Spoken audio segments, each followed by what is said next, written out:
आधुनिक जग हे ऊर्जेवर चालू आहे। सगळ्या प्रकारची एनर्जी सगळ्या प्रकारच्या कामांना ही आवश्यक असते आणि म्हणून या ऊर्जेचं व्यवस्थापन करणं, त्याची निर्मिती असेल, त्याचं डिझाइन असेल, त्याचं वितरण असेल, त्या सगळ्या गोष्टींची साठवणूक असेल, या सगळ्या गोष्टींमध्ये ऊर्जेच्या व्यवस्थापनाबद्दल आणि निर्मितीमध्ये एक नवीन दृष्टिकोन घेऊन एक नवीन शाखा उदयास आलेली आहे आणि ती म्हणजे BTech smart and sustainable energy. 12वी सायन्स नंतर इंजिनिअरिंगचा हा एक 4 वर्षांचा ऑप्शन आहे। तो कुणासाठी उपयोगाचा आहे?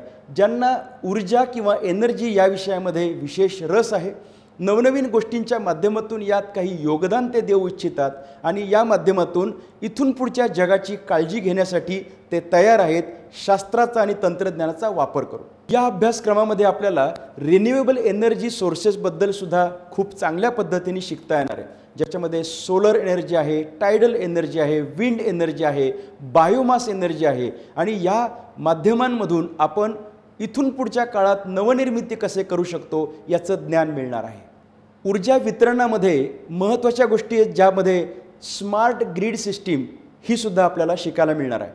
निर्मिती, साठवण, वितरण, व्यवस्थापन या सगळ्या ऊर्जेसंदर्भातल्या गोष्टी या 4 वर्षांच्या कोर्समध्ये आपण शिकणार आहोत। त्यासोबतच कार्बन न्यूट्रॅलिटी आणि पर्यावरणीय धोरणं म्हणजे एन्व्हायरमेंटचं रक्षण कसं करता येईल या संदर्भात आपण विशेष ज्ञान घेत असतो।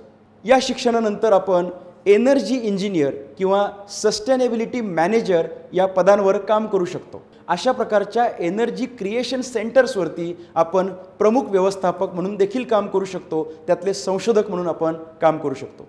मोठ्या प्रमाणात गरज आहे की यामध्ये संशोधन होऊन नवनवीन प्रकल्प त्याच्यातून पुढे यावेत, नवनवीन रचना त्यातून पुढे याव्यात, रिसर्च सायंटिस्ट आपण बनू शकतो। त्याचबरोबर आपण ऊर्जा सल्लागार किंवा एनर्जी ऑडिटर देखील बनू शकतो।